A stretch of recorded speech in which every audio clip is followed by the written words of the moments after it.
Welcome to our limit tutorial. Now, I know what you're asking.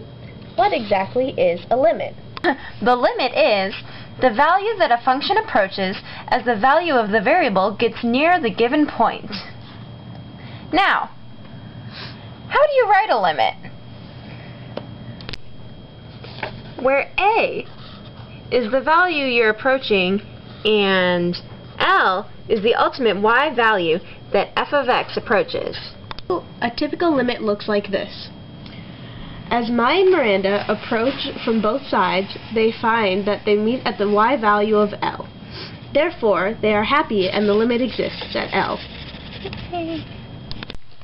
Limits can be done from either the right or the left.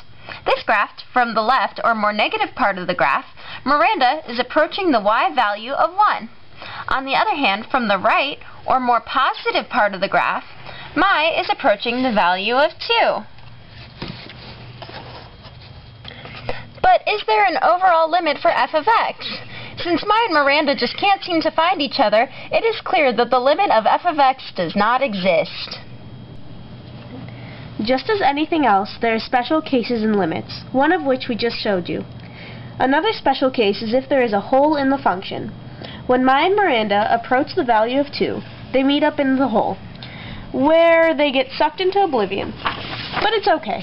At least they're still together.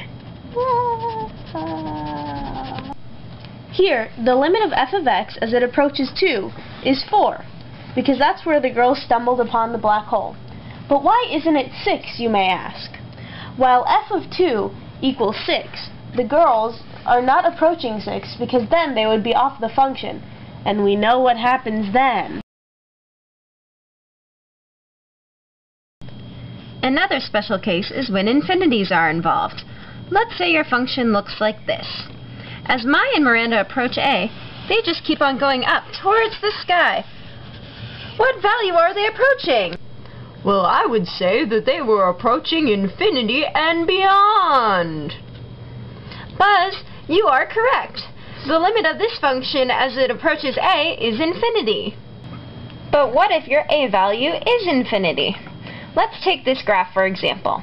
As you can see, as x approaches infinity, it just keeps on getting closer and closer to the y value of 1. This means that the limit of this function is 1. Up until now, we've been showing how to solve limits graphically, but not all math teachers provide graphs all the time. There are two other ways to solve limits, numerically and algebraically. Let's use this function as an example. When you solve limits numerically, you test out the x values on the right and left sides of the a value in the function. As you can see, the closer you get to x equals 2 on either side, the closer you get to y equals 4. When you solve a limit algebraically, you simplify the function as much as possible and simply plug in the a value.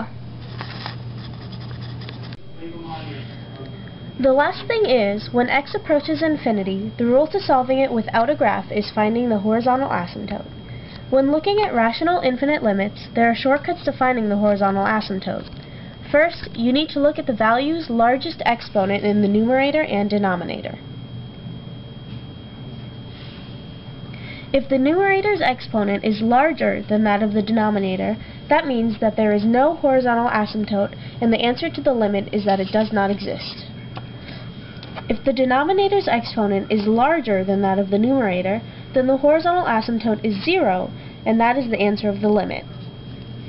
If the exponents of the numerator and denominator are equal, then the horizontal asymptote is equal to the coefficients of the leading x values. That was our limit tutorial. Hope you had fun and see you next time.